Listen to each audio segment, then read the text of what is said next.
Sí, señor. No hay otra, no hay más. ¿Mm? Bueno, muy bien. Entonces, queridos doctores, vamos a retomar entonces nuestro curso y vamos a decir lo siguiente. Este curso se llama Derecho Penal General. ¿Mm? Y este derecho penal busca responder tres preguntas básicas, tres preguntas esenciales sobre las cuales gira todo el derecho penal general en Colombia y en el mundo. ¿Mm? Esta ciencia, esta rama busca responder tres preguntas esenciales, tres preguntas fundamentales. Primero, ¿qué es el derecho penal? ¿Qué es el derecho penal? ¿Mm? Segunda pregunta, ¿qué es el delito? ¿Qué es la conducta punible? ¿Cuáles son los elementos de la conducta punible? ¿Cuáles son las características de una conducta punible? ¿Qué elementos deben concurrir para que una conducta pueda ser catalogada como punible? ¿Mm? Y la tercera pregunta es, ¿cuáles son las consecuencias de la conducta punible? ¿Cuáles son las consecuencias de la conducta punible? Entonces, para responder a la primera pregunta, vamos a adentrarnos ahora en el estudio de qué es el derecho penal, cuáles son los sentidos del derecho penal. ¿Mm? Vamos a mirar las características del derecho penal y vamos a mirar cuáles son los principios que rigen este derecho penal. Pero no lo vamos a enfocar desde la perspectiva tradicional. ¿Y cuál es la perspectiva tradicional a la que ustedes están acostumbrándose y que quisiera que rompieran esa tradición y a la que a mí que me tocó romperla después? Y es cuando uno va a estudiar, por ejemplo, derecho laboral, principios del derecho laboral, principio de no sé qué, principio de si sé qué más, y principio, y principio, y principio. Aquí vamos a mirar los principios, claro, pero desde una óptica un tanto diferente. Siempre, siempre asidos, ¿no? Agarrados, siempre prendidos de la realidad. ¿Ok? Muy bien. La segunda pregunta, ¿qué es el delito? ¿Qué es la conducta punible? Es lo que se conoce en nuestra ciencia como la teoría del delito. La teoría del delito. ¿Mm? Entonces vamos a mirar cómo el delito es una construcción jurídica, claro que sí. El delito no es una cosa, no es una cosa que se pueda tocar, no es una cosa tangible, como un inmueble, ¿cierto? Como un equipo, cualquier cosa, material, digo, sino que el delito es una construcción jurídica, una categoría jurídica, una valoración jurídica que se hace de la realidad, de lo que pasa. María le cortó el cuello a su marido. ¿Mm? Ese hecho ahí desnudo, avalorado, entra a ser valorado por el derecho penal y entra a recibir un nombre. Ese nombre se llama delito. ¿Delito de qué? Delito de homicidio. ¿Homicidio simple o homicidio agravado? ¿Qué tipo de circunstancias le van a atribuir a María? ¿Mm? Ahora, para decir que María es responsable por ese delito, pues tienen que concurrir unos elementos. El elemento número 1, el elemento número 2 y el elemento número 3. Si están esos tres elementos en ese orden, podemos concluir que María es responsable. Y allí se construye la teoría del delito. Y en tercer lugar, la tercera pregunta, ¿cuáles son las consecuencias de esa conducta, de ese delito? Entonces hablamos de una sanción. sanción penal en un término muy amplio, ¿no? Es decir, que allí hablamos de la punibilidad. Punibilidad. Entonces ahí están los tres pilares, ¿no? Las tres columnas que sostienen al derecho penal. ¿Qué es el derecho penal? Entonces estudiamos la ciencia del derecho penal. 2, ¿qué es la teoría del delito? Estudiamos la teoría del delito. Y 3, ¿cuáles son las consecuencias de la conducta punible? Estudiamos la punibilidad. Ese es el plan, doctores. Ese es el plan. Ese es el menú. Este es el menú para este semestre. Entonces empecemos. Empecemos. La primera lectura del libro de los apóstoles apunta hacia la conceptualización del derecho penal. Y no podemos tener una visión unitaria, fragmentaria, tradicional del derecho penal. Derecho penal, conjunto de normas que regulan el delito y la pena. No. Tenemos que partir de nuestra propia realidad. Y la realidad nos muestra que el derecho penal es, ante todo, poder punitivo. Poder punitivo. Y adelantamos la semana anterior que ese poder punitivo implica un poder. Un poder. Y el poder no se discute, el poder se ejerce. ¿Sí o no, doctor Dider? ¿Cierto? El poder no se discute, el poder se ejerce, maestro. ¿Okay? Y ese poder le permite al Estado, a través de una institución poderosísima, como es la Fiscalía General de la Nación, le permite investigar, acusar, juzgar, sancionar y ejecutar la sanción contra una persona. Miren ustedes. Y esa sanción no se ejecuta sobre el patrimonio de la persona. No, se ejecuta sobre la persona misma. Sobre la persona misma. La diferencia es que antes azotábamos al condenado, lo flagelábamos, lo castigábamos, lo mutilábamos, lo volvíamos esclavo. Ahora ya no le hacemos eso, ya no lo despellejamos, ¿cierto? Como hicieron con José Antonio Galán, ya no lo cortamos, ya no lo volvemos esclavo, sino que ahora ¿qué hacemos? ¿Cómo castigamos hoy en día? Hay algunas sociedades donde todavía castigan matando a la persona, pena de muerte. Ahora, la privacidad. el castigo moderno se basa en la reducción de derechos de la persona, la restricción de derechos, empezando por el derecho a la libertad, ¿cierto? Restricción de derechos. No le quitamos la vida, no le quitamos la dignidad, solamente le restringimos su libertad. Y una persona sin libertad, pues sufre mucho, es el peor castigo. Es el peor castigo que puede recibir una persona, su libertad, la restricción de su libertad. Entonces, ese es el poder punitivo. Entonces, pero el derecho penal es, ante todo, poder punitivo en ejercicio. Digamos que eso es el derecho penal en sentido subjetivo. En sentido subjetivo, el derecho penal es el ejercicio del jus puniendi, es decir, la potestad de investigar, de acusar, de juzgar, de sancionar y de ejecutar el castigo. ¿Sí? Pero también el derecho penal lo podemos mirar desde otra óptica, con otros lentes, con otras gafas.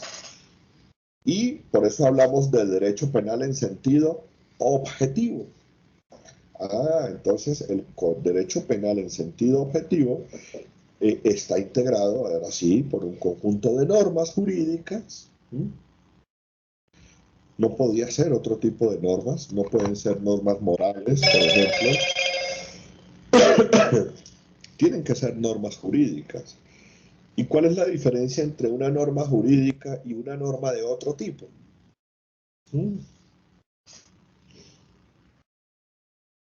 A ver, doctora Carol Tatiana, ¿cuál sería la diferencia entre una norma jurídica y una norma de otra clase? Por ejemplo, en su casa hay normas, doctora Jurado.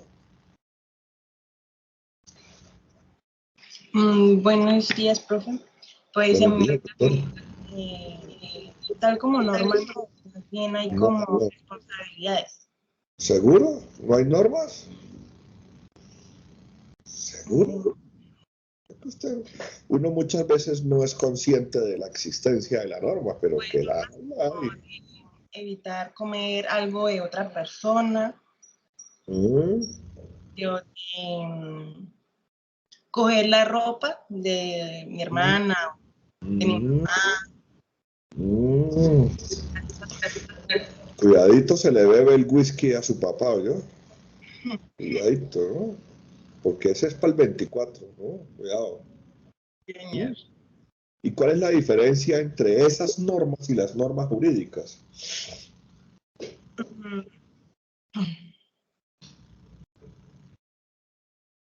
Pues diría que como el castigo. Ujú.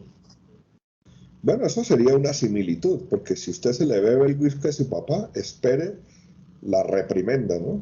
Igual, si usted viola la ley penal, pues también espere su castigo. ¿Mm? Ahora, que sea efectivo o no el castigo, eso es otra cosa, ¿cierto?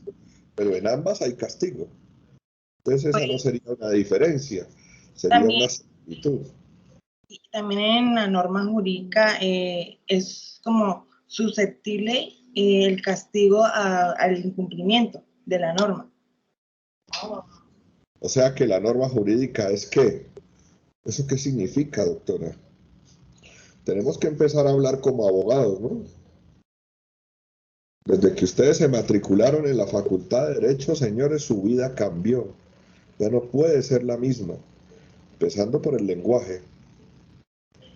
Eh, pues empezando en la norma jurídica es esto como un ordenamiento al comportamiento humano. ¿Mm? Ujú. Bueno, muy bien, doctora. ¿Qué dice la doctora Dana Giuletti, que tiene la manita levantada? Pues, profe, en realidad la norma jurídica es erga omnes, es para todos, dará cumplimiento a absolutamente todos. Sí, muy Esa bien. sería como la diferencia entre una norma general de una casa y una norma jurídica como tal, o una norma moral. ¿Y sería la única diferencia o habría más diferencias? Posiblemente también las generalidades de las que son escritas las normas, digamos que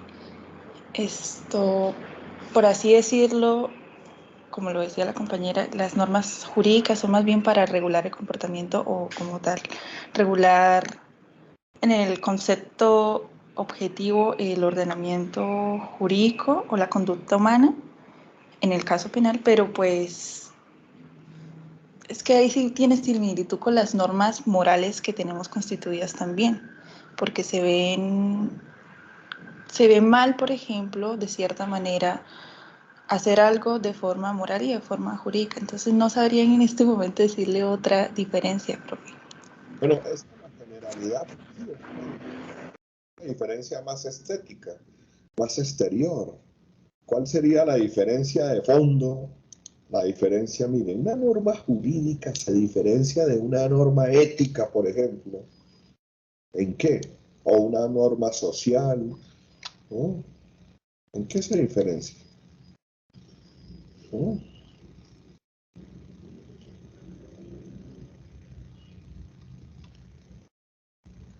Si usted me Profe, pregunta, sí, eh, diga, siga, voy a siga, tomar la doctor. palabra. Hombre, la doctora Eh, suya. pues yo pienso que la norma jurídica se diferencia de la norma moral, por así decirlo, de la norma ética, es porque uno está la prescripción está prescrita por una autoridad, digámoslo así, no competente, podría Sí, decirse, ¿no? sí, Eh, lo otro es que, pues, en muchos casos las normas morales no tienen castigo, no tienen sanción. En mm, cambio, la norma jurídica sí la tiene, ¿sí? mm, Y mm, dependiendo de esto, pues se aplica la sanción correspondiente, ¿sí? que va, digamos, desde una multa hasta privación de la libertad, ¿sí? Es lo que veo yo como tal, como diferencia entre las dos. Muy bien, por aquí, ¿quién iba a opinar? La doctora Diana Patricia iba a opinar. Bueno, Doctor, ¿me escuchan? sí, señora. Bueno, perfecto. Bueno, agregando, básicamente creo que Lucía tocó un poco el tema, es que la norma jurídica es imperativa, Totalmente. diferencia de pues, las normas morales, que no tienes una obligación, de hecho hay mucha distinción entre que por una conducta que moralmente esté bien, pues yo no puedo juzgarla desde que no esté en la ley. Por más de que yo quiera, no puede haber prescripción de analogía, no puede haber semejanza en algo que a mí moralmente me parezca si no es imperativo, si no está constituido desde la norma. Esa es la diferencia fundamental, queridos doctores. Una norma jurídica es diferente a todas las demás porque es imperativa, es obligatoria, es coactiva. Se impone sobre la voluntad de las personas. ¿Y por qué? Otra vez volvemos al punto de partida. Nunca lo olviden, queridos doctores. Porque esa norma está respaldada por el poder, fíjense ustedes, por la fuerza del Estado, por la fuerza legítima, por supuesto. ¿Por qué en Afganistán la gente está huyendo de ese régimen? Porque ese régimen talibán es quien tiene hoy el poder, señores. Y los que se queden allá viviendo tienen que someterse a las leyes porque esas leyes están respaldadas en el poder, legítimo o ilegítimo, como usted quiera. Era ilegítimo, ahora ya parece que es legítimo, porque la Unión Europea dijo, bueno, sí, los talibanes ganaron, hay que sentarnos a hablar con ellos. O sea, les están dando estatus y reconocimiento. Entonces, esa es la gran diferencia, queridos doctores. Y en el derecho penal, esto no se puede perder de vista. Porque la consecuencia de la comisión de una conducta punible no depende de la voluntad del sujeto. No depende de la voluntad del sujeto.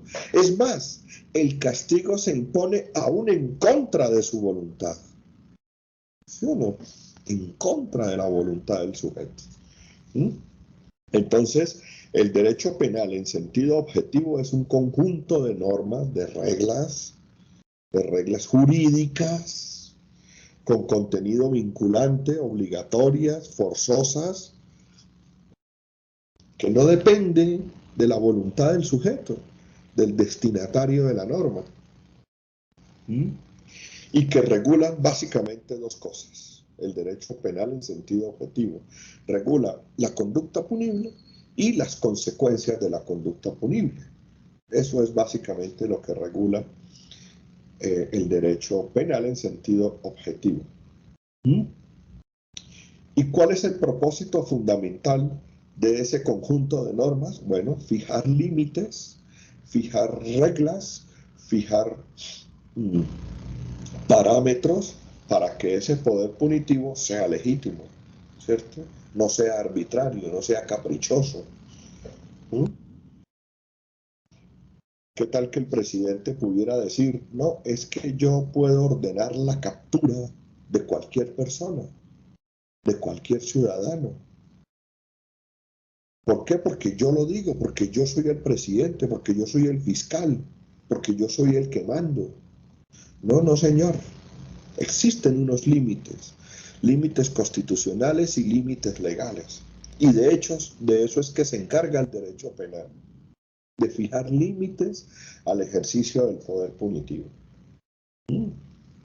Y a pesar de eso, ve uno que cometen excesos, ¿no? Abusos de poder. Habiendo leyes penales, habiendo normas, se abusa del poder. Se abusa del poder. Por ejemplo, eso de que a la mamá y al padrastro de la niña Sara Sofía, que está desaparecida, los han capturado y los han liberado 3 veces Pues eso es un abuso del poder, clarísimamente un abuso del poder, una arbitrariedad, ¿no? Entonces, si se cometen abusos habiendo normas, imagínense donde no hubiera normas. ¿Cómo sería ese ejercicio del poder punitivo? Completamente irracional, completamente irracional. Bueno, muy bien, claro hasta ahí. Pero también el derecho penal se puede mirar en otro sentido, en el sentido del derecho penal como dogmática penal. ¿Vieron ese término? Ahí en la lectura, dogmática penal. ¿Y qué significa la dogmática? Si uno entra a mirar esa palabra dogma en sentido literal, digamos, las religiones tienen dogmas, por ejemplo. Algunas ciencias tienen dogmas. ¿Y qué es un dogma? Bueno, un dogma es un postulado muy general, casi que una verdad universal, indiscutida, de una validez absoluta. Por ejemplo, como que la mamá de Jesús fue virgen. Eso es un dogma.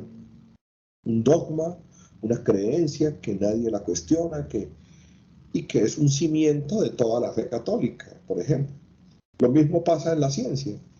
En la ciencia hay unos dogmas, pero a diferencia de la fe, estos dogmas son dóciles, no son pétreos, sino que son dinámicos y adoptan la denominación de dogmática jurídica o principios, que es un conjunto entonces de conocimientos, de principios, de reglas, de postulados que tienen como propósito estudiar el fenómeno criminal, sistematizar el conocimiento y también para poner límites al poder punitivo. Esta dogmática pues ha permitido la construcción de la teoría del delito y en este curso vamos a ver cómo el delito ha evolucionado, cómo se ha transformado la concepción del delito. Pasamos de una concepción puramente mecanicista, materialista, naturalista, hacia una concepción del delito un poco más normativa. Ejemplo, los clásicos, los primeros fundadores del derecho penal, decían que el delito es un movimiento corporal, físico, ¿cierto? Físico, que implicaba una modificación en el mundo exterior. Es la definición clásica de lo que es el delito. Movimiento corporal que realiza una persona, por supuesto, y que produce una modificación en el mundo exterior. Entonces, por ejemplo, Pedro sacó su machete, hizo un movimiento corporal, ¿verdad? Un movimiento físico, mecánico. Estamos en la época de la revolución de la razón, entonces toda causa tiene un efecto, ¿verdad? Y estamos en la época del causalismo, ¿cierto? ¿Por qué murió Pedro? ¿Por qué murió María? Porque Pedro le dio un machetazo. Entonces, ese resultado, ese efecto tiene una causa, el causalismo. ¿Cuál fue la causa de la muerte? El movimiento corporal de Pedro. Esa fue una primera concepción, digamos, clásica, rudimentaria de lo que es el delito. Pero fue un punto de partida muy importante. Y a partir de ahí empezó una evolución gracias a la dogmática jurídica, a la dogmática penal, y hoy en día entendemos el delito como otra cosa. Más allá de un simple movimiento corporal. Hoy entendemos, por ejemplo, que hay delitos de omisión. ¿Qué es un delito de omisión? Es un no hacer, básicamente. ¿Y a mí me pueden castigar por no hacer? Claro que sí. Claro que sí, me pueden castigar por no hacer. Por ejemplo, cuando ustedes vayan al consultorio jurídico, allí se van a encontrar con que ustedes van a ser expertos en el delito de inasistencia alimentaria. ¿En qué consiste la inasistencia alimentaria? El papá, generalmente el papá, pero puede ser la mamá, el tío, el abuelo, la persona que está legalmente obligada a darle alimentos a sus descendientes, a su cónyuge, a sus ascendientes, ¿no? Y no lo hace, ¿no? Se sustrae sin justa causa. Ahí hay una omisión, fíjense. Entonces mire cómo se ha transformado ese concepto de delito. ¿Y quién se ha encargado de eso? ¿La norma penal? No, la dogmática penal. La dogmática se ha encargado de estudiar el delito como un fenómeno, ¿no? Como un fenómeno jurídico y de construir científicamente los elementos del delito. ¿Okay? Los elementos del delito. Esa es entonces la dogmática penal o el derecho penal como dogmática. Entonces nos sirve para organizar el conocimiento, para sistematizarlo y para ayudarle al legislador también en la configuración de las normas. Hoy en día uno de los grandes debates que se suscitan en la dogmática penal es la siguiente. Miren ustedes, ¿en qué estamos hoy en día? Bueno, desde hace rato venimos en eso, pero hoy en día la polémica y la discusión doctrinaria se ha intensificado mayormente por cuenta de algo que en Colombia no hemos incorporado legalmente, digamos así de plano, de lleno. Hemos dado algunas puntadas, algunos tratamientos normativos fragmentarios realmente, insulares, ¿no? Pero que en otros países ya es una realidad jurídica, ¿no? Ya es una realidad jurídica. Y es, por ejemplo, me refiero a la responsabilidad penal de las personas jurídicas, ¿no? De las personas jurídicas. Por ejemplo, el doctor Cristian Osvaldo es empresario, ¿sí o no? Sí, señor. Sí, entonces usted tiene una SAS, ¿sí? Los compañeros saben qué es una SAS, una SAS. Sí, señor profe. Ah, bueno, ¿qué es una SAS? Igual que cualquier otro Sociedad tipo, Anónima Simplificada. igual que una sociedad limitada, que una sociedad anónima, en comandita, bueno, hay cualquier cantidad de tipos societarios. ¿Mm? Y la pregunta es, ¿podemos aplicarle el derecho penal a esa persona jurídica? Y eso, fíjense ustedes, que rompe con toda la tradición jurídico-penal, porque es que en derecho penal hablamos de delitos y de penas, y de pena es privación de la libertad, ¿verdad? ¿Y cómo vamos a privar de la libertad a una persona jurídica? ¿No? ¿Cómo vamos a privarla de su libertad? Es imposible. Es imposible. Entonces el derecho penal ha dicho, los modernos teóricos han dicho, no, sí se puede. Lo que pasa es que hay que transformar el concepto de pena, ¿no? Hay que transformarlo.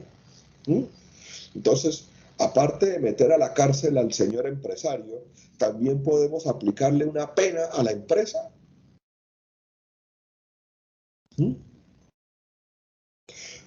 Y sería conveniente hacerlo porque lo que está sucediendo hoy en día, queridos doctores, es que a una empresa le podemos aplicar una pena, independientemente de la responsabilidad del representante legal o de los socios.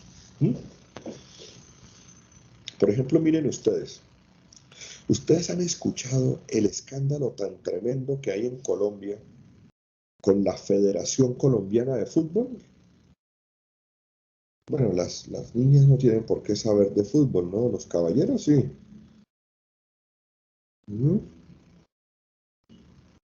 Con el tema de la reventa de las boletas para el partido de Colombia-Brasil en las eliminatorias del año pasado. Todo un entramado empresarial de corrupción. Todo un entramado de corrupción. Y eso pues ha implicado que la Fiscalía adelante procesos penales contra estos señores directivos de la Federación. Incluso hay uno que está extraditado, ¿no? Que está en Estados Unidos allá confesando. La superintendencia adelantó unas investigaciones y les puso una multa millonaria tanto a las personas naturales como a la Federación de Fútbol. Como a la Federación de Fútbol. También a unas empresas particulares que se prestaron para ese tipo de entramados corruptos. Y la pregunta es, ¿podríamos también castigar penalmente a esa entidad, a esa corporación, a esa empresa, a esa institución? ¿Cuántas fundaciones en Colombia no hay de papel para cometer delitos? Mucha gente se aprovecha para evadir impuestos, para cometer entramados de corrupción de personas jurídicas que solo existen en un papel. Y si no, miren la plata del anticipo de los 70.000 millones del contrato de Internet del Ministerio de las Comunicaciones. Fue a parar a un paraíso fiscal en Estados Unidos a nombre de una empresa que tenía $100.000 de capital y de la noche a la mañana 15 millones de dólares de capital. Entonces, esa es la discusión actual de la dogmática penal. ¿Podemos aplicarle responsabilidad penal a las personas jurídicas? Bueno, eso es lo que estamos discutiendo. Hay autores tradicionales que dicen que no, que eso es imposible, que eso es un absurdo, que cómo vamos a meter a una persona jurídica a la cárcel si la persona jurídica es un ente de creación ficticia. Y hay otros que dicen, sí, claro, sí le podemos aplicar. Tenemos que cambiar las reglas, claro que sí, pero se le puede aplicar. Por ejemplo, ¿cuál sería una pena para una persona jurídica?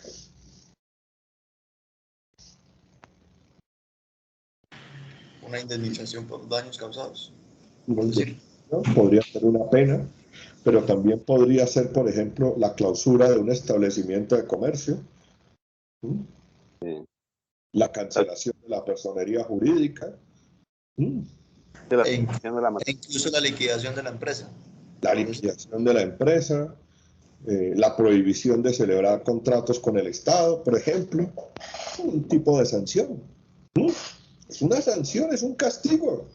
Y no necesariamente pues vamos a meterla a la cárcel, es imposible. El problema, queridos doctores, es que eso ya existe en Colombia. Esas medidas que ustedes han mencionado ya existen. Imagínense, existen medidas que se pueden imponer a la empresa sin que ella sea responsable penalmente. O sea que se le está quebrando el debido proceso a las empresas. Y ahí los abogados tenemos un gran filón de trabajo. ¿Por qué? Porque la empresa tiene derecho a defenderse, ¿o no? O la empresa no es un sujeto de derechos. ¿La persona jurídica tiene derecho al debido proceso? Claro que sí. Claro que sí. ¿La persona jurídica tiene derecho al buen nombre? Claro que sí. ¿Tiene derecho al patrimonio? Claro. Claro. ¿Ve? Entonces, hacia allá es que está, en eso es que estamos discutiendo, ¿no? En eso es que se está discutiendo hoy en día sobre, bueno, sí, cuáles serían los términos de un régimen de responsabilidad de las personas jurídicas. Y pues eso pues recibe críticas de muchos sectores, pero sobre todo sectores tradicionales, autores clásicos que dicen, oiga, esto rompe con la tradición del derecho penal. Sí, claro, la idea es romper con la tradición. Así como un día dijimos, es que maltratar a un perro es delito. Claro, se rompió con la tradición. Ahora el derecho penal protege perros. Sí, claro, porque son seres vivientes. ¿Ven? Así como un día dijeron, es que maltratar a la mujer es delito. ¿Cómo así? Si siempre éramos considerada una cosa, una propiedad del marido. No, sí, pues se rompió la tradición. ¿Y para qué están las tradiciones? Pues para romperlas. ¿No? digo yo. Ahora se va a armar una revolución en la casa porque el profesor dijo que la tradición había que romperla. Entonces, papá, saque el whisky. Bueno, muy bien. Entonces, ese es el concepto. Doctor, Señora, dígame, doctor. quisiera hacerle una pregunta. Pregunta, querida. Si bien estamos hablando que hay una responsabilidad civil que sanciona a las empresas en determinadas situaciones, y si básicamente eso es lo que se pretendería, según entiendo, hacer con lo que se quiere, pues desde la materia penal, cuando usted dice que se le estaría vulnerando el debido proceso a las empresas, si ya se está de alguna manera haciendo relación a esas sanciones sin que pues competa un castigo desde materia penal. Realmente eso no me quedó muy claro. Es como, o sea, no, ese tema desde materia civil, esa sanción, esa responsabilidad, ¿estaría vulnerando un debido proceso? Sí, mire, a ver, vamos a hacer un esfuerzo aquí con todos los queridos compañeros para entender un poquito algunos términos, porque pues ustedes no han visto procesal ni penal especial, apenas estamos empezando. Pero vamos con mucho gusto a responderle a la doctora. Imagínese usted,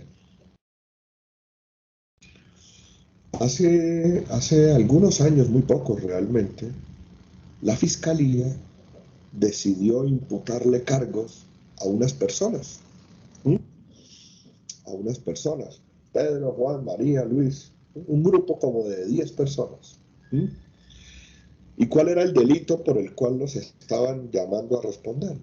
Delito de rebelión, testaferrato, enriquecimiento ilícito y bueno, un largo etcétera de delitos. ¿Y de dónde se basaba la fiscalía para eso?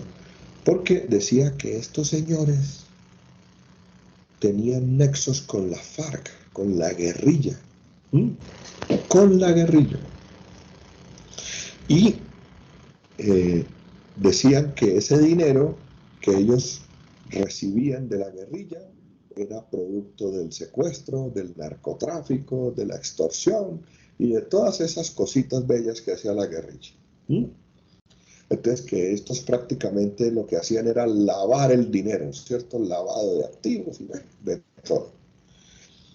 ¿Y qué destino decía la fiscalía que le daban a esos dineros? Entonces, estos señores crearon una cadena de supermercados en Bogotá y Cundinamarca.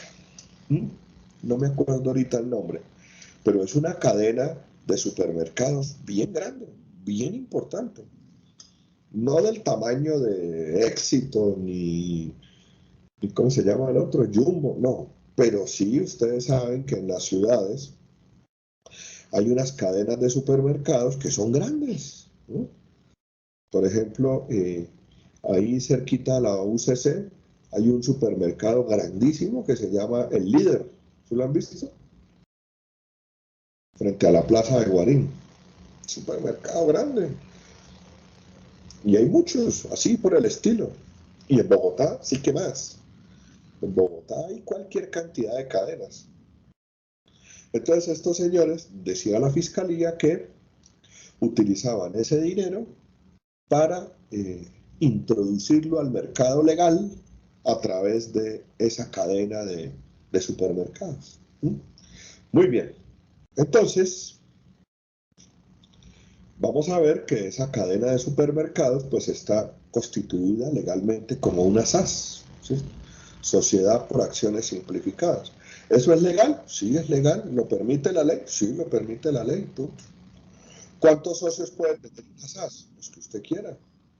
¿Uno solo puede ser? Sí, claro. Los que usted quiera. Bueno, muy bien. Entonces, expidieron órdenes de captura contra estas personas, los capturaron, la fiscalía les imputó los cargos y bueno, muy bien. Las personas están defendiéndose de los delitos por los cuales lo acusan. Muy bien.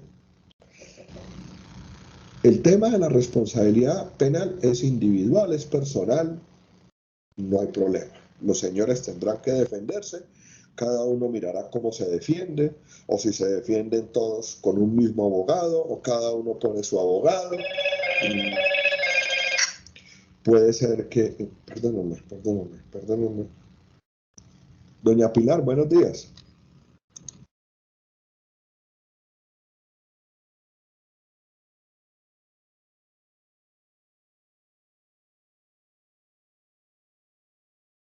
Entonces, cada uno mirará cómo se defiende, ¿verdad? Uno puede decir, yo acepto los cargos, el otro puede decir, no, yo no acepto, yo me voy a juicio.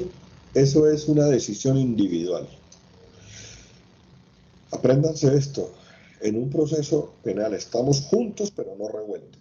O sea que cada cual puede tener una suerte distinta. Muy bien. Resulta que simultáneamente con la investigación y el juzgamiento de estas personas, la Fiscalía solicitó a un juez, el cierre temporal de esa cadena de supermercados. El cierre temporal. ¿Y el juez qué hizo? Ordenó el cierre. Ordenó el cierre porque, de acuerdo con las pruebas que presentó la Fiscalía, puede haber un nexo entre estos recursos ilícitos y esa actividad empresarial. Puede haber un nexo, es probable, ¿cierto?, que exista ese nexo. Y ordenó el cierre. Imagínense la cantidad de comida que se perdió. Impresionante. Cerrar una cadena como de 30 supermercados en Bogotá y Cundinamarca. Una cosa monstruosa, gigantesca. Yo le pregunto, en ese proceso se citó a la empresa, persona jurídica, a través de su representante legal para que hiciera valer sus derechos. Y esa es una medida provisional que afecta al patrimonio, que afecta al nombre de una empresa. ¿Y le dieron la oportunidad de que se defendiera? Para nada. Y si a esos señores los llegan a condenar, la Fiscalía puede pedir el cierre definitivo. ¿Se afecta el patrimonio de la empresa? Sí. ¿Se afecta el nombre de la empresa? Sí. ¿Se afecta el debido proceso de la empresa? Sí. ¿Tiene derecho a que alguien la represente? Claro que sí. ¿Por qué no?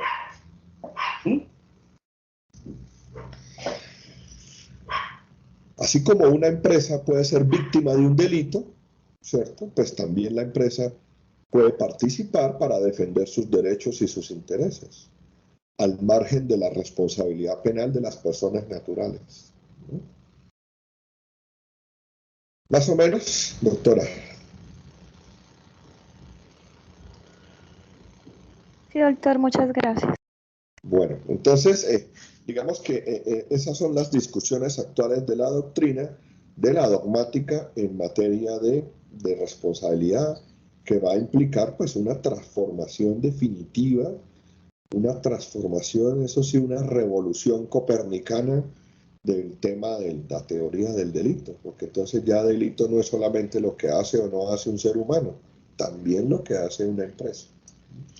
Pero todavía no hemos llegado allá, ¿no?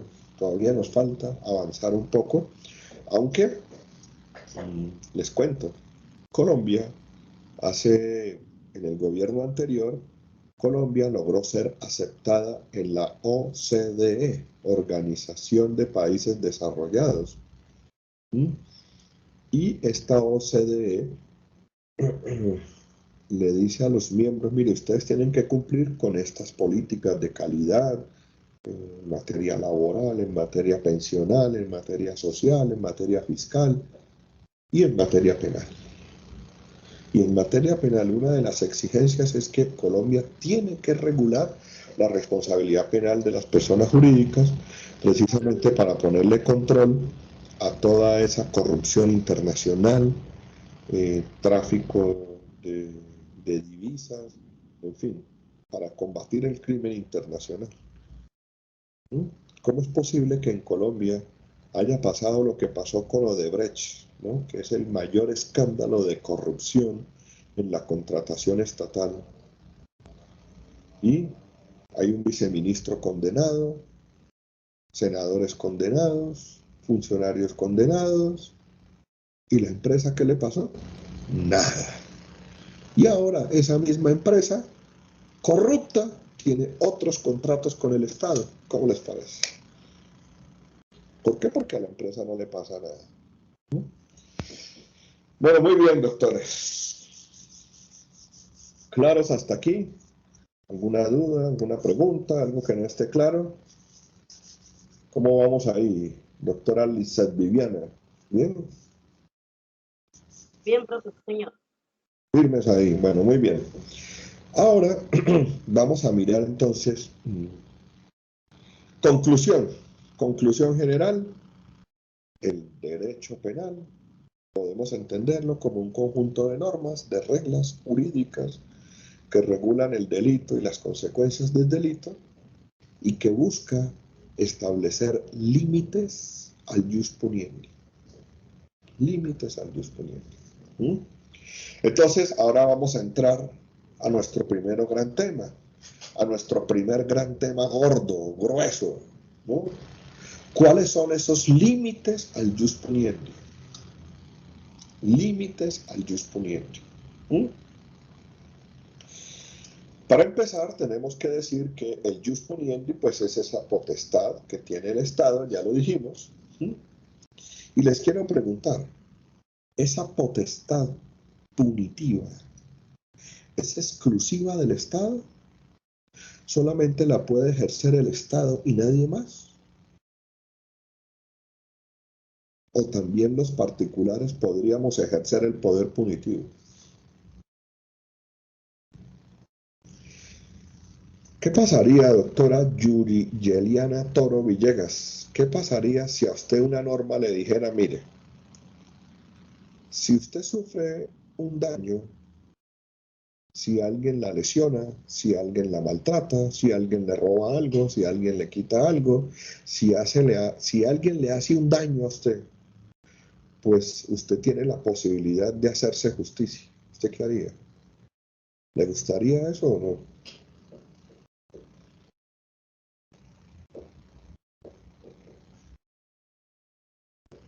Doctora, ¿no está? Bueno, el doctor Dider Chair Traslaviña, ¿qué dice el doctor? Si me dieran la posibilidad de tomar justicia por mi propia mano, es la pregunta. ¿Sí? Como usted quiera.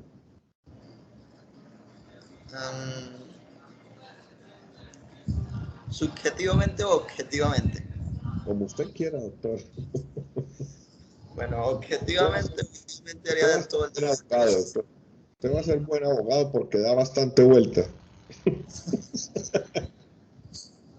Hay veces se complica. No, pues, profesor, objetivamente yo haría todo el debido proceso para erradicar una demanda, obviamente, ¿no? Y hacer justicia como se debe legal. Si subjetivamente, dependiendo de lo que se me hiciese, sí, podría ser que me entre el sentido, no sé, la venganza, no sé, uno nunca sabe, que dependiendo de lo que pueda pasar. Las cosas que pasan, uno es humano, uno sufre y nada, eso. Doctor, Señora. bueno, teniendo en cuenta que también el libro de lecciones de Derecho Penal nos hablaban de unas funciones que eran legitimadoras, en las que se encuentra que pues, el poder con esta función pues tiene evitar que ante la comisión de delitos se propicien reacciones sociales informales, como se venía hablando ahorita. Cuando se habla de poder punitivo, de eso lo hablábamos la clase pasada, se habla de un poder político, de un poder pues que tienen las instancias que por eso entiendo pues aparece la fiscalía como ese ente que se encarga, y de hecho en alguna vez, en algún momento un video de Zaffaroni veía que prácticamente el Estado asume como si él fuera la víctima y utiliza como ese poder para sancionar ese tipo de conductas que van contrarias a la ley. Entonces no creería que el poder punitivo esté en nosotros como personas naturales o que estén en otras entidades en el Estado. Muy bien, doctora. Entonces, mire, aquí la doctora, un autor que de verdad se los recomiendo.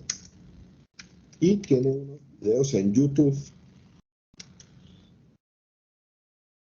Ahí se los escribí por el chat. Se llama Eugenio Raúl Zaffaroni. Es un argentinazo que actualmente es juez de la Corte Penal Internacional, tratadista de derecho penal, que tiene una visión del derecho penal, pues, que pues es la que nosotros seguimos, pues la que yo sigo. Hay otras visiones del derecho penal. Por ejemplo, la visión normativista alemana, ¿no? Que dice, no, es que esto no es ningún poder punitivo. Aquí el derecho penal lo que trata es de salvaguardar la vigencia de la norma. Porque si una persona roba, si una persona mata, si una persona lesiona a otra persona, pues está desafiando la autoridad de la ley. Y por lo tanto el derecho penal reacciona para reivindicar la vigencia de la ley. Porque es que el ciudadano no está por encima de la ley. Es la ley la que está por encima del ciudadano. Es una visión distinta, ¿no? Y pues esa visión llevó a ciertos excesos, ¿no? Ciertos excesos. Y aquí en Colombia pues hay muchos partidarios de esa visión, ¿no? Es que aquí nadie es más que la ley, ¿no? Si así fuera, entonces tendríamos que castigar igual a una persona que se roba 1.000 millones de pesos que a una persona que se roba un limón de una tienda. ¿Por qué? Porque es la misma ley para todos. La misma ley. La ley no dice, si usted se roba un pan de 1.000, es lo mismo que si se robara 100 millones. Dice, el que se apodere de una cosa ajena. Punto. Y esa cosa tiene un valor. Entonces se va para la cárcel al mismo tiempo el que se roba una cosa y el que se roba otra. Eso en un sistema democrático pues, no podría ser. No podría ser. Porque aquí rigen otro tipo de valores, pero son otras visiones, ¿no? Entonces les recomiendo, sobre todo cuando uno no tiene la capacidad de dormirse rápido, usted pone un videíto de esos y verá que en 5 minutos está listo. Pero pues el cerebro va escuchando y bueno, algo servirá. Pero si lo quieren escuchar también con atención y tomando notas, se los recomiendo. Eugenio Raúl Zaffaroni. Bien. Precisamente el derecho penal, señor. Doctor, Eugenio, ¿qué? Ahí se lo escribí por el chat. Eugenio Raúl Zaffaroni. Zaffaroni. Entonces, el derecho penal nace, querida doctora, el derecho penal como hoy lo entendemos, no el poder punitivo. El poder punitivo siempre ha existido, siempre. Es connatural a la existencia misma del ser humano. Pero el derecho penal como hoy lo entendemos, como ese conjunto de reglas, nació precisamente cuando el Estado le quitó a la víctima la potestad de hacer justicia. Ustedes recuerdan que en el derecho romano existía una ley muy famosa que se llamaba la ley del talión. ¿Se acuerdan en qué consistía esa ley? Ojo por ojo. Más o menos así, ¿cierto? Había desde las 7 partidas, desde el código de Hammurabi y desde todas esas codificaciones milenarias, una autorización a la víctima, una autorización para que la víctima se cobrara el daño causado. ¿Y cómo se lo cobraba? Bueno, como quisiera. Esclavícelo, golpéelo, quítele un brazo, quítele una mano, como quiera. Haga justicia. Ya después en el derecho romano se tecnificó un poquito esta figura y se llamaba la vindicta. Vindicta. Entonces la víctima acudía ante el pretor en reclama de justicia, y el pretor lo que hacía era que le dispensaba la vindicta para que pudiera, de una manera institucionalizada, hacerse cobrar el daño, hacerse resarcir, ¿verdad? Hasta que vino el Estado moderno, y el Estado moderno le quitó a la víctima esa posibilidad, ¿no? La expropió, ¿no? Desplazó a la víctima. ¿Y por qué? Porque es que la víctima tiene rabia, la víctima tiene dolor. Y muchas veces el castigo que aplicaba a la víctima, pues terminaba siendo peor. Terminaba siendo peor que el daño recibido. Más grave el castigo que el daño. Búsquense la obra de Michel Foucault. Foucault se llama Vigilar y Castigar. Miren, casi que se los obligo a que lo lean. Vigilar y Castigar. Si no lo tienen, me avisan y yo se los comparto. Pero búsquenlo. Está muy fácil, en PDF, en internet lo consiguen. Michel Foucault, Vigilar y Castigar. Y allí inicia el libro contando cómo era la ejecución del castigo en Francia en la mitad del siglo XIX. Un señor que cometió un parricidio, que intentó matar al rey, le aplicaron un castigo pues descomunal, bárbaro, sin ningún tipo de límite. Lo cortaron, lo despellejaron, lo atenacearon, le echaron aceite hirviendo, lo amarraron a unos caballos, los caballos tiraban cada uno por su lado, pero como los caballos no estaban acostumbrados, pues pusieron otros caballos, y bueno, y después de que lo despedazaron, lo quemaron, lo machacaron, lo maldijeron. Bueno, fue un castigo completamente desproporcionado.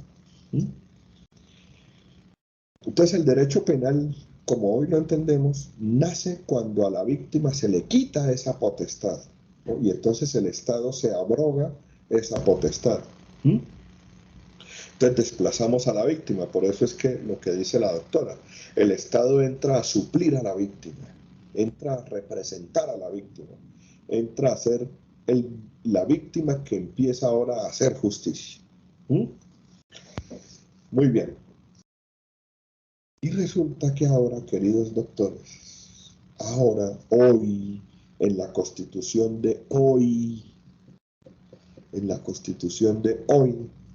y en el Código de Procedimiento Penal de hoy, 2021, estamos volviendo a los inicios del poder punitivo, volviendo a los inicios. ¿Por qué? Gracias a una figura que se llama el acusador privado. ¿En qué consiste esta figura? En delegarle a la víctima, en ciertos casos definidos en la ley, diferirle, delegarle, darle a la víctima la posibilidad de que a través de su abogado, ejerza las funciones que debería ejercer el fiscal. O sea, que convierta la acción penal de pública a privada. Entonces imagínese usted como abogado, ¿no? Abogado de la víctima, haciendo acusación, solicitando medidas cautelares, acusando, ordenando actos de investigación, o sea, ejerciendo el poder punitivo, persiguiendo a una persona, investigándola con todos los poderes que tiene un fiscal. Por supuesto, también con todas las responsabilidades que tiene un fiscal. Porque no es solamente poderes, también hay deberes, y hay límites y hay prohibiciones. Y acuérdense que un servidor público responde por acción, por omisión y por extralimitación. Entonces, como que el derecho penal ha empezado a migrar otra vez hacia esos inicios. Entonces, por ejemplo, en casos de lesiones personales, en casos de inasistencia alimentaria, delitos contra el patrimonio económico que no superen cierta cuantía. Entonces, ya estamos empezando pues como a retornar a esos inicios, ¿no?, del derecho penal. Por eso dicen muchas veces que la evolución del derecho es como el zigzag, ¿no? No es una evolución lineal, sino que a veces retomamos viejos principios, los tecnificamos, los modificamos, después dejamos estos y volvemos por otros, y bueno, la evolución es así un poco como adelante y hacia atrás, ¿no? La evolución de las instituciones jurídicas. Bueno, muy bien, queridos doctores. Entonces, Doctor, una pregunta. ¿Este tipo de situaciones se pueden ejercer solo en los casos querellables o hay adicionales a esos? adicionales a esos hay otros. Los querellables son unos, pero hay más. Hay más. En el Código de Procedimiento Penal. Desconozco. Caso querellable. Perdón, no lo escuché bien, doctor. Un caso querellable, profe. Nunca había escuchado la verdad eso. Ah, bueno, cuando ustedes vean su curso de procesal penal, van a ver que hay una cantidad de delitos, en las cuales si la víctima no formula la querella ante la fiscalía no puede iniciar la investigación. Se necesita como una especie de demanda, pero no es demanda, se llama querella o denuncia, digámoslo así, una denuncia, que la víctima vaya y active el aparato jurisdiccional, ¿sí? Entonces hay una lista de delitos que se llaman querellables. La víctima tiene un término, normalmente 6 meses, para que formule la querella ante la fiscalía. Y son casos que son, digamos, que no son muy graves y están allí previamente definidos en la ley. Se llaman casos o delitos querellables, que requieren querella. Si la víctima no formula la querella, se entiende que no tiene interés en que se adelante la investigación. Si deja vencer el término, pues caducó la querella y ya no puede interponerla. Eso se llaman delitos querellables. Bueno, muy bien. Entonces, necesitamos ponerle límites a ese poder punitivo. No podemos permitir que el poder punitivo sea completamente libre, porque si el poder punitivo es libre, pues se convierte en irracional, en arbitrario, en autoritario, en mezquino. Por esa razón es necesario ponerle límites. Entonces vamos a ver que hay 2 clases de límites. Límites materiales y límites formales. ¿Por qué se llaman límites materiales? Porque tienen que ver con sustancia, con contenidos. Y límites formales tienen que ver con la forma de la ley. Entonces vamos a mirar los primeros y después los segundos. ¿Cuál es el primer límite que se le impone al jus puniendo?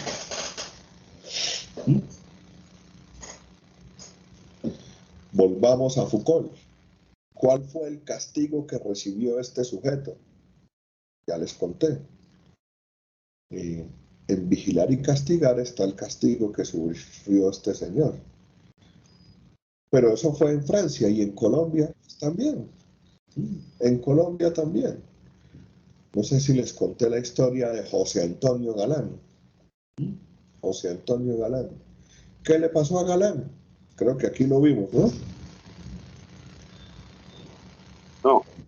¿No? Bueno, busquemos ahí un googlazo rápido. José Antonio Galán. ¿Quién fue José Antonio Galán? ¿Y qué le pasó a José Antonio Galán? Esto es un poquito de historia patria, queridos estudiantes. Pero pues es necesario para entender estos fenómenos y estos principios. Y ya les voy a contar la historia de Galán y enseguida les cuento una historia mucho más reciente, ¿no? A ver, ¿quién me ayuda con Galán? José Antonio. No Luis Carlos, ¿no? José Antonio. A ver, ¿quién encontró algo? Doctor, yo encontré algo. Dice, Dale, Sigue. Cristian, habla. No te...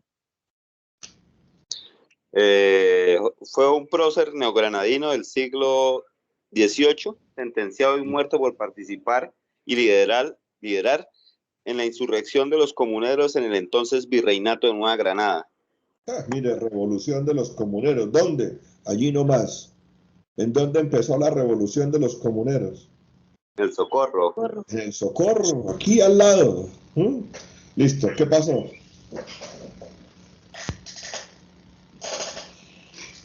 ¿Qué le hicieron al hombre? Dice que fue ejecutado. ¿Cómo lo ejecutaron?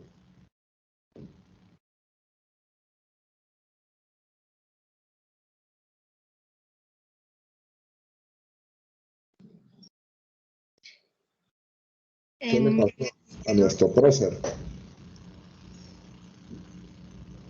Profe, en 1782. El Sí, 30 de enero. sí, ¿qué le pasó?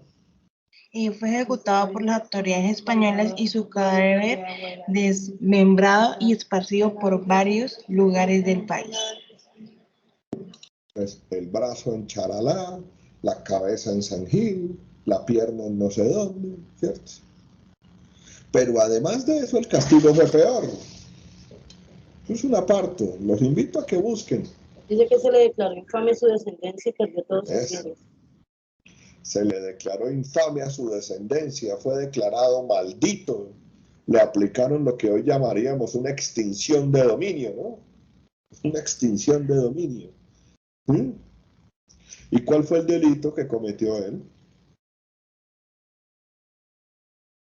La insurrección. Cierto. Yo le pregunto, ¿había alguien que le pusiera límites a la corona española para ejercer el castigo? No, no, señor. Entonces, imagínese un poder punitivo sin límites. ¿Cierto? Imagínese un poder punitivo sin límites. Ahora, trasladémonos 200 años después. Búsquense ahí en Google, queridos estudiantes. Búsquense ahí en Google. Escriban sentencia C.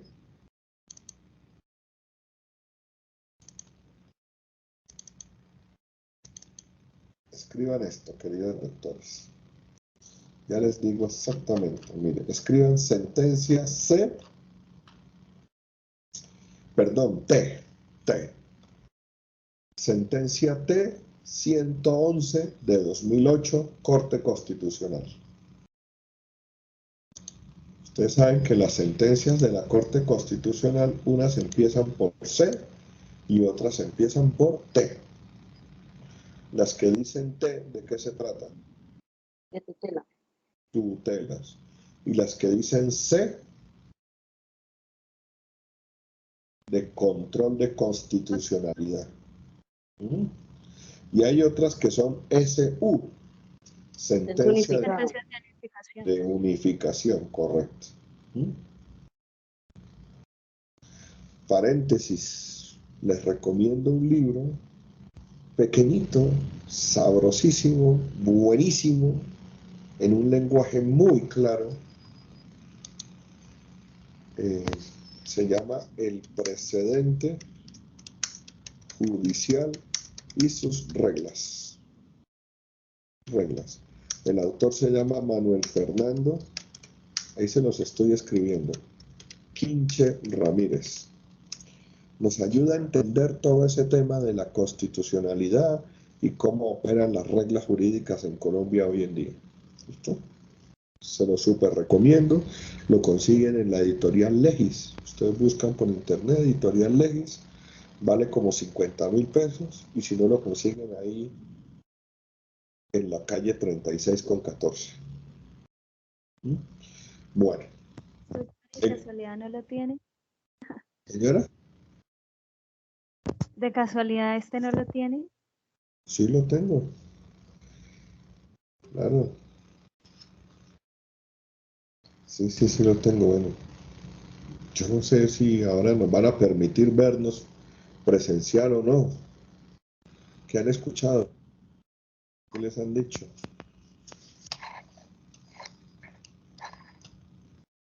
¿Todavía nada? Creo que pues lo último que se escuchó es que después del 30 se hablaba sobre el tema más específicamente, que solo se podía ir por una materia, y las personas que estuvieran vacunadas. Muy bien. ¿Encontraron la sentencia T-111 de 2008? Sí, señor. Sí, señor, profe. Sí, Bueno, señor. a ver, ¿de qué trata la sentencia? A ver, echémosle una ojeadita a la sentencia T-111. ¿De qué se trata?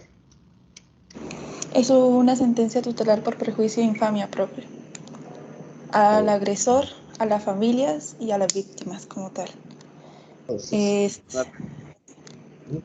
vamos a hacer un ejercicio acá pequeñito, ¿sí? Voy a compartir pantalla un momentico, y como para que no sea solamente una exposición del profesor y participemos todos. Bueno, ¿quién me ayuda a leer acá? ¿Ahí están viendo mi pantalla? Sí, señor, profe. Bueno, miremos los hechos. ¿Quién me ayuda a leer los hechos?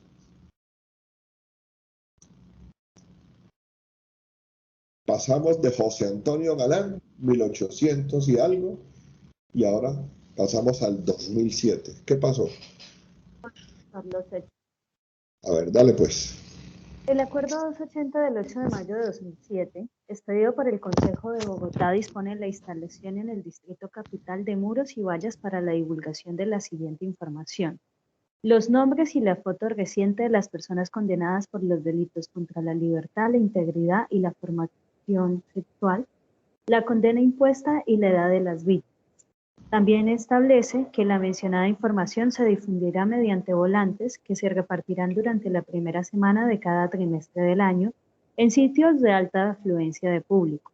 Adicionalmente, esos volantes serán distribuidos 2 veces al año, adjunto a las facturas de los servicios públicos domiciliarios. Asimismo, prevé que el gobierno distrital, el último lunes del mes de abril de cada año, presentará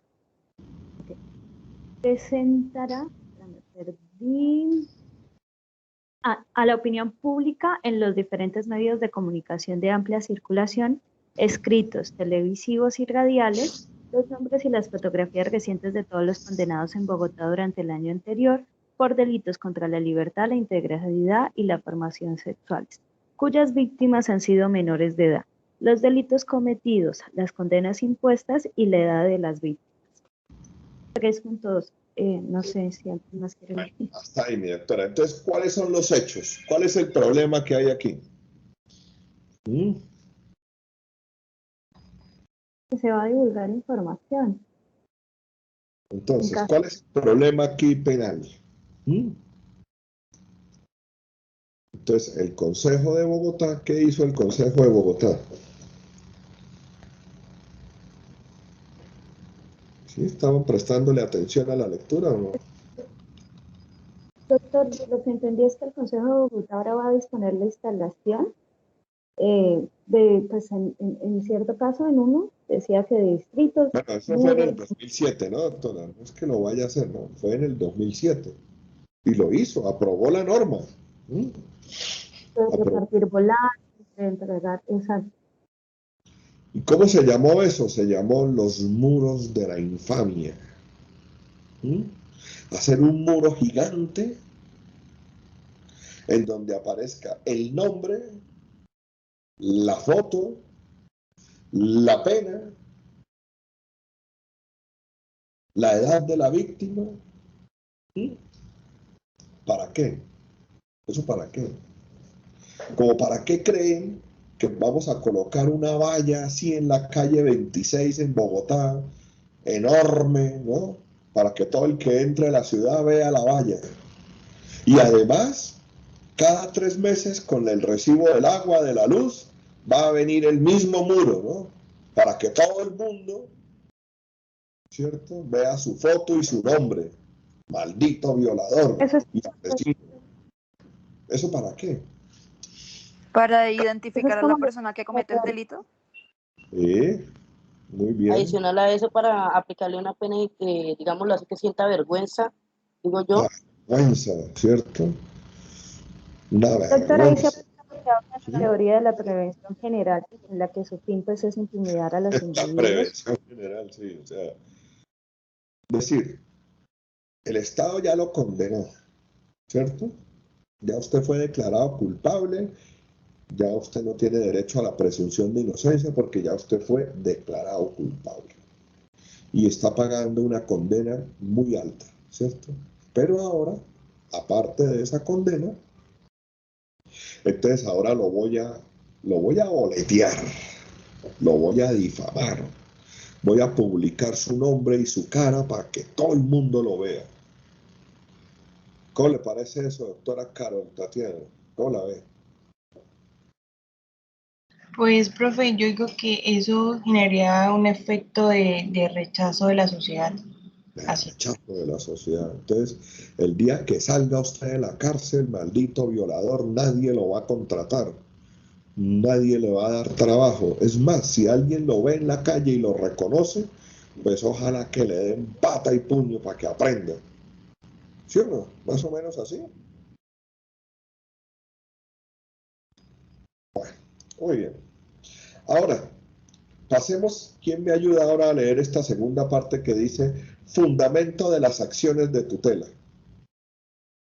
Yo, Usted sabe, cada norma tiene un destinatario y un perjudicado, ¿no? Entonces, aquí hay gente que se sintió perjudicada.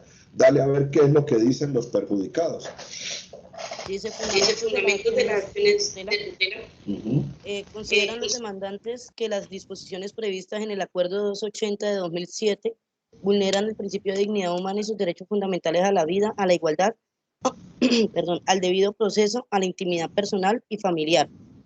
Sostienen que con las medidas acordadas se pretende inferir daño psicológico, moral, social y económico a los infractores del título cuarto, artículo 205 al 212 del Código Penal, e introducen respecto de ellos factores adicionales de discriminación ante la sociedad, al tiempo que someten a su familia y allegados, que son ajenos a su delito, a sufrir los rigores del escarnio público, causándoles aflicción, temor y miedo donde quiera que se encuentren. Refieren que la medida genera degradación y estigmatización de por vida para ellos y su familia.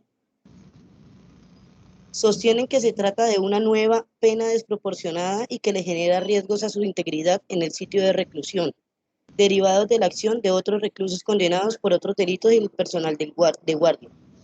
Afirman que la medida desconoce el principio de individualidad de la pena, haciéndola extensiva a su familia y los priva de la posibilidad de resocialización.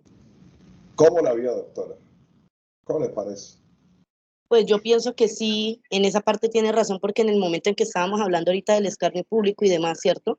Y que se publicaba el recibo de servicio público, pues fue lo primero que pensé, porque la gente va a tomarla contra la familia si no fue la que cometió el delito, ¿sí? Primero por ese lado. Dos, porque no hace parte de lo del tema de la resocialización. Sabemos que todas las personas que sean condenadas tienen derecho a una resocialización después del tiempo de la pena, ¿sí? Después de cierto tiempo de cumplir su pena. Y en este caso, pues no se está aplicando. Y sí hace parte que está violando el principio de dignidad humana como tal que está estipulado en la Constitución. Por ende, está violando derechos fundamentales. Bueno, muy bien, doctora, muchas gracias. Excelente análisis. La doctora Natalia Gómez Rivero, ¿qué opina? ¿Cómo la ve?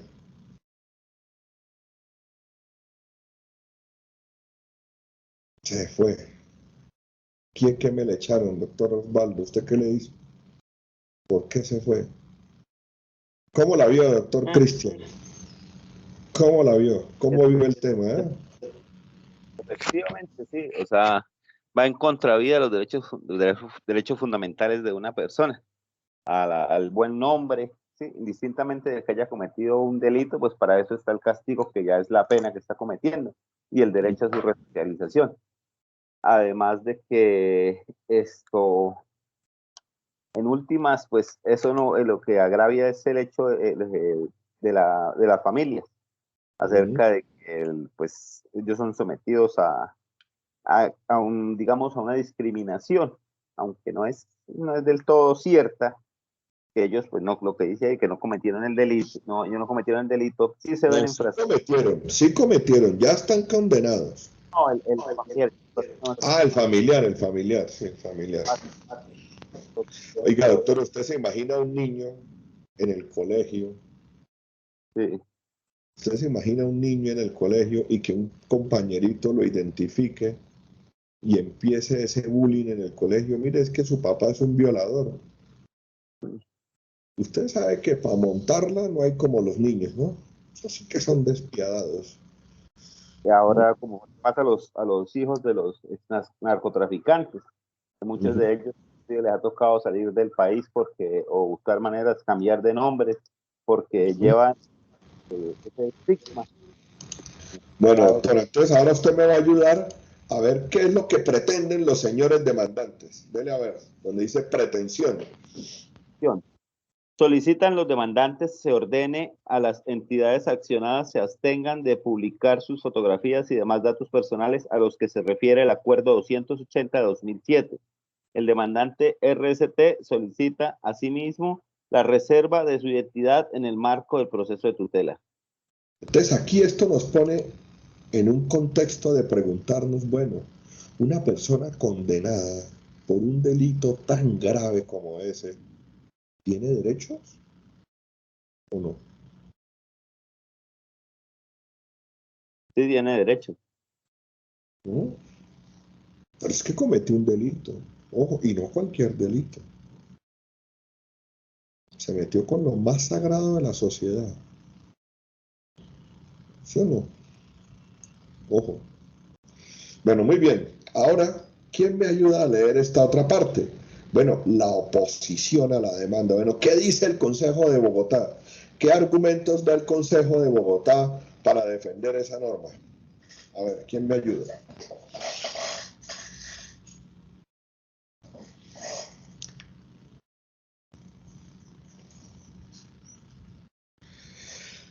Les prometo que ya vamos a terminar. Estamos cansados, yo sé, pero ya casi terminamos. Pero es que es interesante hacer el Doctor, ejercicio. yo le puedo ayudar. Dale, gracias.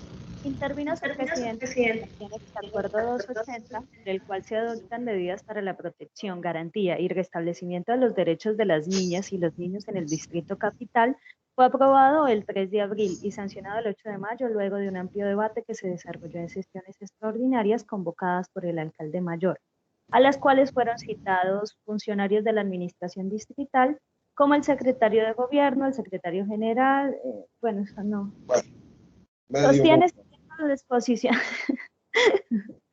Sostiene, siguiendo la exposición de motivos del acuerdo, que tal acto tiene como propósito dar cumplimiento a los mandatos constitucionales y legales relativos a la corresponsabilidad de todos los ciudadanos, particularmente de los servidores públicos, de ser garantes de los derechos de los niños.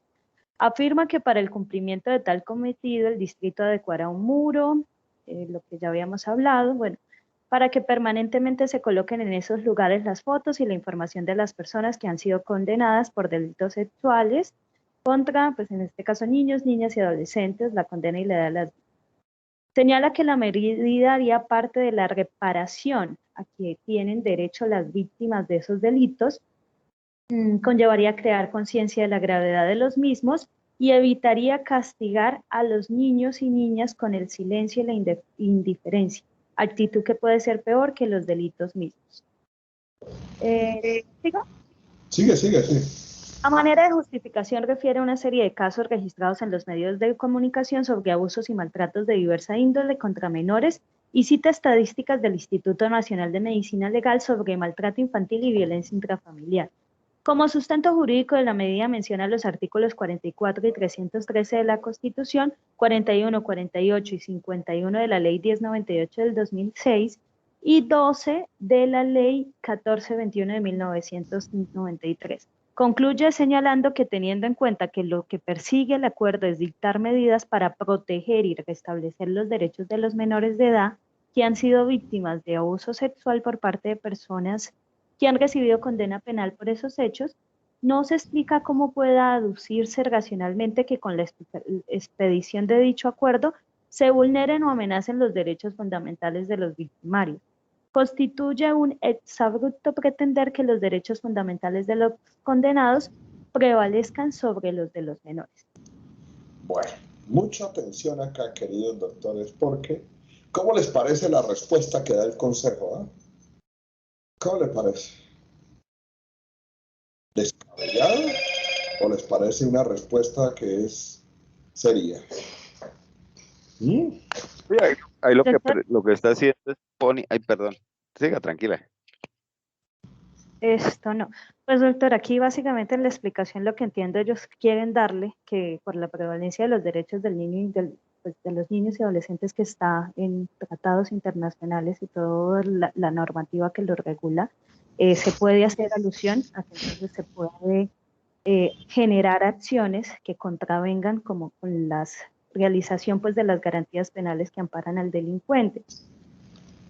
Y digamos que en este caso pues no tiene sentido postular este tipo de, a mi juicio, este tipo de situaciones, porque no se está generando ninguna finalidad con esto que se está haciendo de la manera que ellos lo plantean. Y lo que decía la compañera anteriormente, la pena que si bien ya la están cumpliendo y si se llega a generar otra cosa debe cumplir con un fin, que pues en este caso lo que está pasando no lo tiene. Por más de que ellos contravengan acá o pongan normativas en relación con los derechos de los niños, y sí están vulnerando las garantías penales, que de hecho es una de las funciones que tiene pues el derecho. Muy bien. Así como a manera general fue lo que entendí. Bueno, doctor Cristian, ¿usted qué opina de la respuesta que da el Consejo? ¿Le parece una respuesta adecuada? ¿No? ¿Razonable? Digamos que si bien es cierto, se basa en la prevalencia, ¿sí? O la primacía de los derechos fundamentales de los niños por encima de los derechos, pues, en este caso, de los imputados o de un adulto que cometió el delito. Condenado. Sí, de los condenados. También es cierto de que no se puede, que para ejercer un derecho desconocer el de otro, ¿sí? Entonces, pues lo justifica y lo hace más como su argumento es que los niños están por encima de los derechos de los condenados, ¿sí? Pero ellos también tienen derechos y pues a mi parecer no está muy bien fundamentada, sustentada esa respuesta.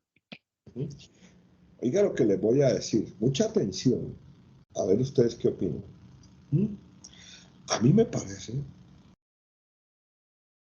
al margen de si estamos de acuerdo o no estamos de acuerdo, a mí me parece que la justificación que da el Consejo de Bogotá es impecable. Impecable. Qué cosa tan bien escrita, oiga. ¿Ustedes alguna vez han leído el libro de Hitler? Mi lucha. Léanlo. Pero cuidado, ¿no? Porque es un discurso, pero impecable. Que seduce, ¿sí o no? Que vende, que llama, que atrae. Cuidado con los discursos. Es un discurso impecable, muy bien fundamentado. ¿Quién dice que no los derechos de los niños priman sobre los demás? ¿Quién se opone a eso? Yo creo que nadie, ¿cierto? Nadie osa decir lo contrario. No, es que los derechos del condenado priman sobre los derechos del niño. Eso es motivo de linchamiento, ¿no? Eso ya es motivo de linchamiento. Pero el discurso como tal es impecable. Entonces, cuidado, porque una de las herramientas favoritas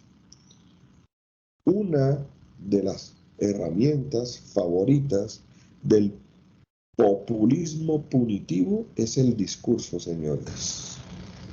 Es el discurso. ¿Y quiénes sostienen el populismo punitivo? Los políticos. ¿Sí o no? con base en ese mismo argumento se modificó el artículo 34 de la Constitución Política para consagrar la prisión perpetua. En esos mismos argumentos. Es calcado, es repetido. Y ustedes saben más que yo, queridos doctores, que un político es estructuralmente un mentiroso. Entonces, ojo con el discurso. Son expertos en discursos populistas, discursos muy llenos de sentido, aparentemente muy bien fundamentados, pero en el fondo lo que ocultan es una gran arbitrariedad. Una gran arbitrariedad. Les recomiendo que terminen de leer esa sentencia que es muy, muy interesante. Trata muchos temas. Pero volviendo a nuestro punto de partida, estamos diciendo que hay unos límites al poder punitivo.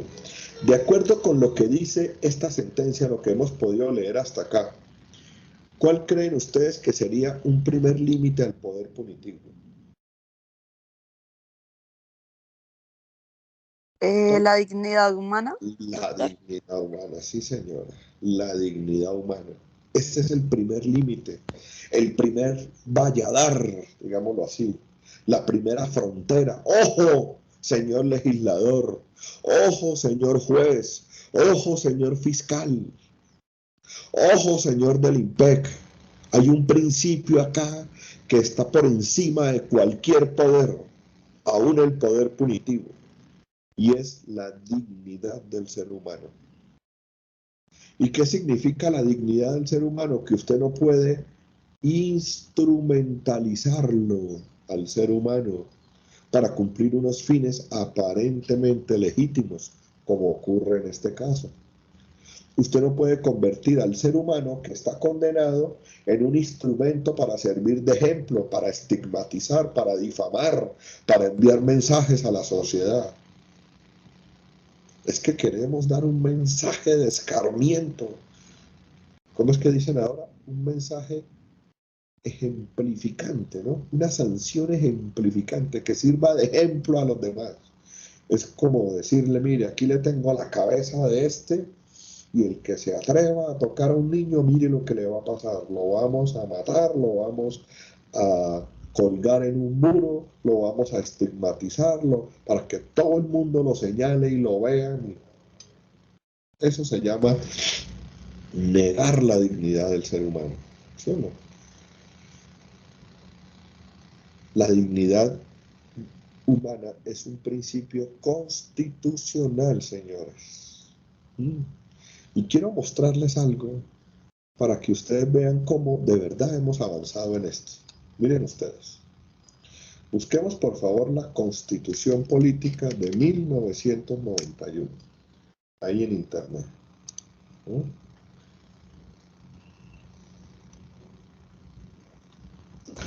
A veces uno pasa de largo a mirar el artículo 1, sí, pero les recomiendo que lean también el preámbulo, porque el preámbulo es como una declaración de principios. Y el artículo primero nos dice cuál es el fundamento del Estado colombiano, en dónde reposa ese principio de autoridad del Estado social de derecho. Miren, ¿en dónde se funda?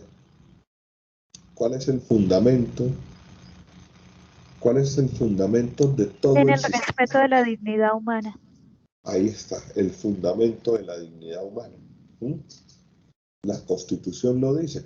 Por eso es que nuestra Constitución es antropocentrista. Es decir, que el ser humano es el centro de toda la organización jurídica y política. El Estado está para servirle al ser humano y no al revés. Y no al revés. Ahora mire, comparen ese artículo primero y busquemos en internet Constitución de 1886 de Colombia, la Constitución anterior. Y miremos qué decía el artículo primero de la Constitución anterior. ¿En qué se fundamenta esa Constitución. Miren ustedes, artículo primero. Para ver si hay diferencia o no. Miren ustedes, artículo primero.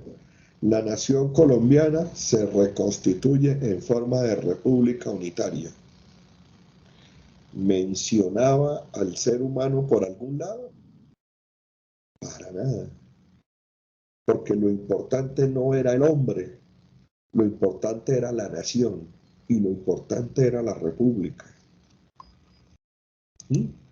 En cambio, la Constitución de ahora es fundada en el respeto de la dignidad humana. ¿Ven la diferencia? Y para completar, el Código Penal, Ley 599 de 2000, dice en su artículo primero. ¿Qué dice en su artículo primero?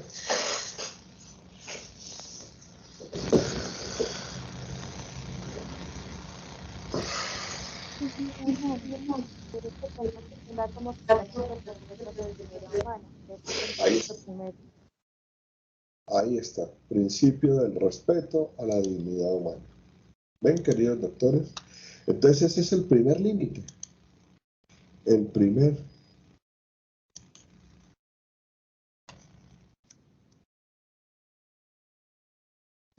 límite al jus puniendi tiene que ser la dignidad humana.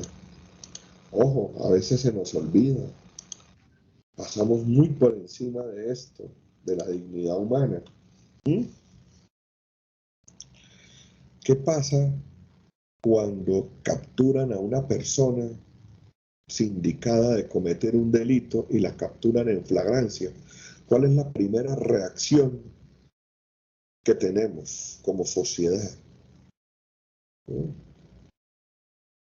Muchas veces reaccionamos a la manera de una horda, ¿no? Una horda de salvajes. Mátenlo, quémenlo, préndanle fuego a la moto, córtenle un brazo, en fin. ¿Sí o no? Cuando se está cometiendo el delito, el perjudicado es la parte débil, claro que sí, totalmente de acuerdo. La víctima es la parte débil de la ecuación. ¿Mm? Porque generalmente la víctima está indefensa, no puede resistirse al delito, es la parte débil, claro que sí. Pero cuando la persona es sometida al proceso penal, ella es la parte débil.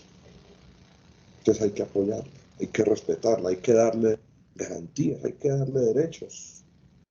¿Mm? Hay que darle derechos. Entonces que nunca se nos olvide que el que está ahí al frente siendo juzgado, investigado, es un ser humano. ¿Mm? Es un ser humano. Mire cuánto desprecio a veces por los venezolanos que capturan, ¿no? Cuánta xenofobia. ¿Mm?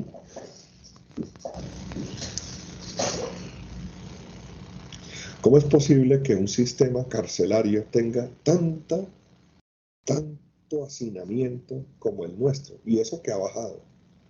Teníamos una población carcelaria de 130.000 personas para una capacidad instalada de 60.000. Ya hemos avanzado. Ya hemos logrado superar los 80.000 cupos carcelarios, pero aún tenemos problemas muy severos de hacinamiento. Y el problema del hacinamiento es que no permite la realización de los demás derechos, no hay dignidad humana. Sin dignidad no hay más derechos.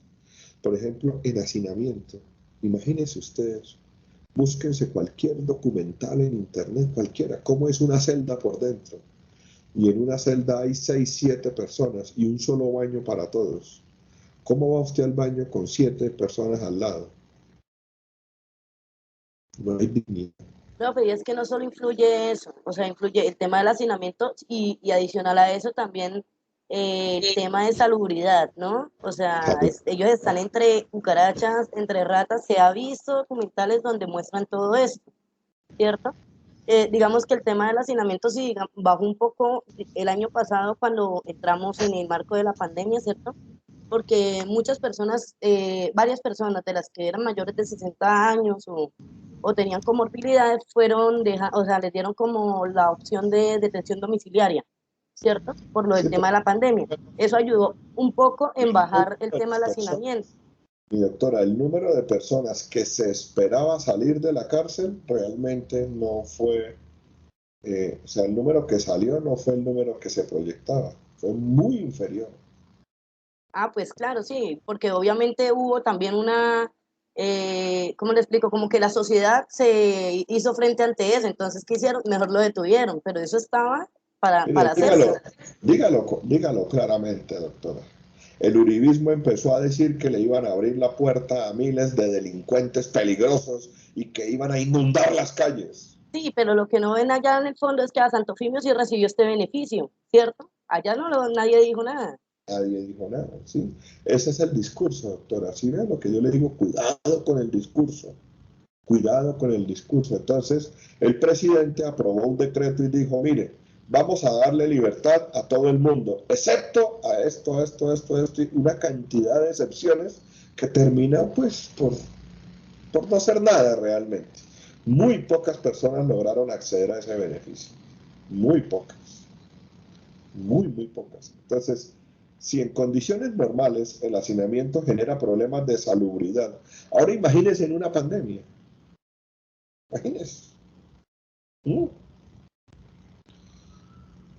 Cuando vayan para la costa en su carro, dense una paradita ahí en la Virgen. ¿Dónde queda la Virgen? Allá por la 15 saliendo. ¿Sí?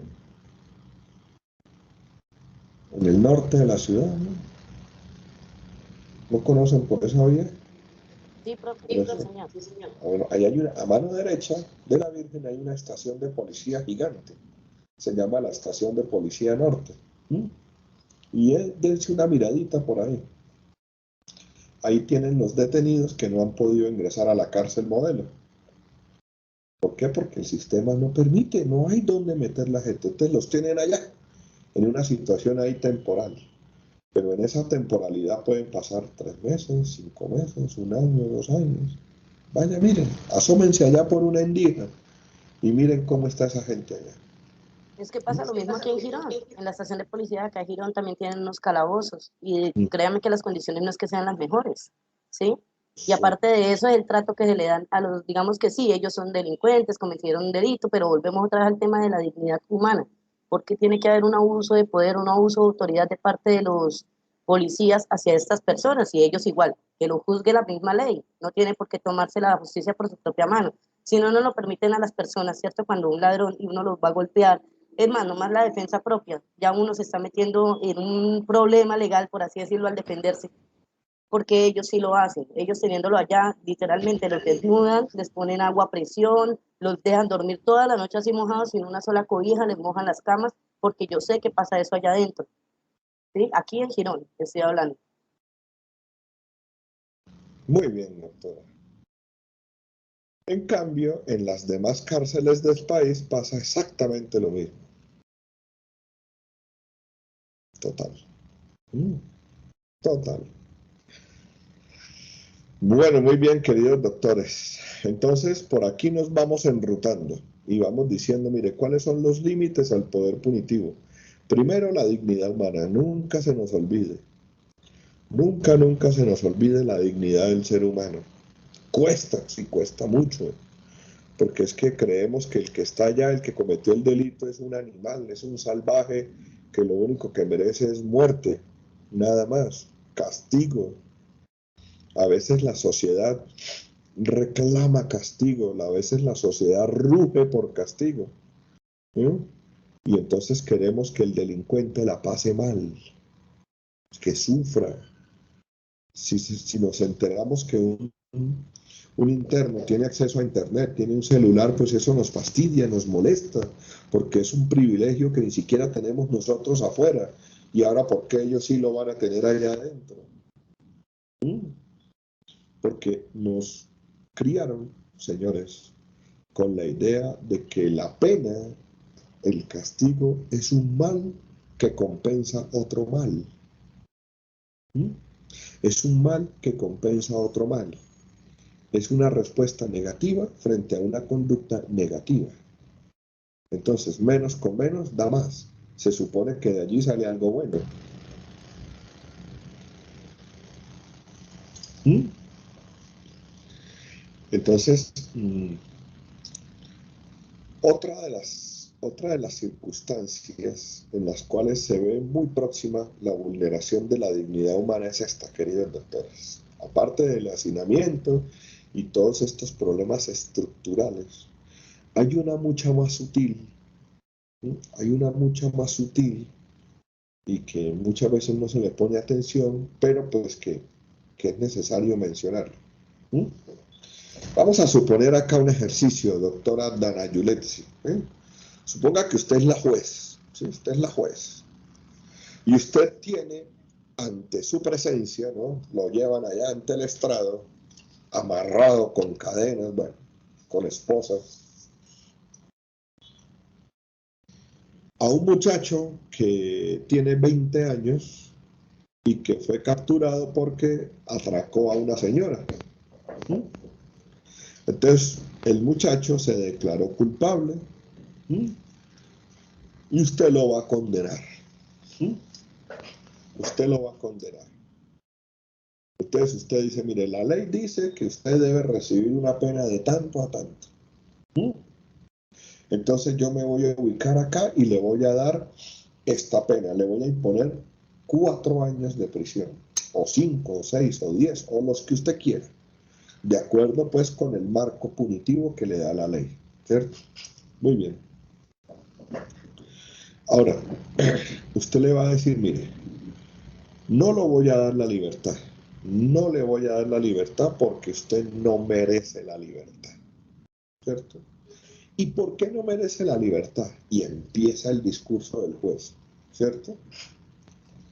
Empieza el discurso del juez. Mire, usted es un joven que apenas tiene 20 años. Usted vive en una casa con sus papás. Sus papás han procurado darle el estudio, pero a usted no le da la gana de estudiar. Y en vez de estar estudiando, usted prefiere irse a fumar marihuana con sus amigos y prefiere ir a escoger el delito como camino, como opción de vida. Entonces, joven, lo voy a mandar a la cárcel para que usted reflexione sobre su modelo de vida. Usted decida qué quiere hacer con su vida, señor. Usted no puede seguir afectando a la sociedad de esa manera como lo ha venido haciendo. Replantee su proyecto, joven. Aproveche la juventud que tiene. Estudie, dedíquese a la oración, al ejercicio.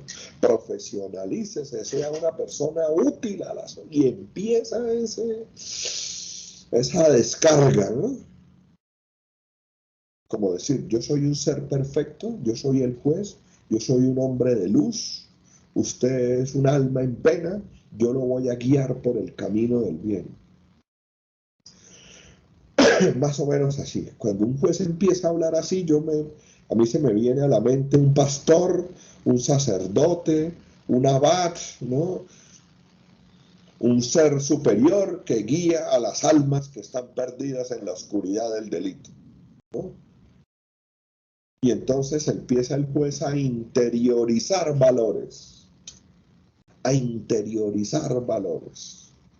De eso habla el profesor Urbano Martínez en su texto. A interiorizar valores, a imponerle al otro modelos de vida, olvidando que cada quien es libre de elegir su modelo de vida y cada cual es responsable por sus conductas. Eso es otra forma más sutil de vulnerar la dignidad humana. Pero no todo es malo. No todo es malo, doctores. No sé si han visto a Joana Badamón y ese proyecto maravilloso que ha hecho con las personas privadas de la libertad. Ese es un gran ejemplo de que la pena sí puede cumplir una función positiva. ¿Eh? Y allí hay un ejemplo de dignidad humana. Dignidad en medio de las restricciones que implica la pena. Increíble, pero cierto. Hay personas que han aprovechado su estancia en la cárcel para escribir libros, para estudiar, para formarse, para ayudar. ¿Por qué no? Sí hay ejemplos. Lo que pasa es que son una infinita minoría en comparación con la inmensa mayoría, ¿no? Y como siempre, como en todo, las mayorías aplastan las minorías, pero no las extinguen. Las aplastan, pero no las extinguen. Bueno, queridos estudiantes, creo que por hoy es suficiente. Hemos avanzado muy significativamente. No sé si tengan alguna pregunta, algún comentario, algo que no haya quedado claro, algún aporte. Si no, pues podríamos dar ya por terminado y nos veríamos entonces el próximo miércoles. Muchas gracias. Empezamos que a las 9:30, sí, 9:30, 10:30, 11:30. Bueno, faltaría un pedacito, pero pues creo que no hemos hecho pausa y pues le hemos dado con buena intensidad, ¿no? ¿Están de acuerdo o avanzamos más? Sí, señor, muy interesante la clase, gracias. Bueno, que tengan un feliz día, cuídense mucho, Hasta que luego. les vaya muy, muy bien. Buen día, doctor. Hasta luego. Bueno, saludos para todos.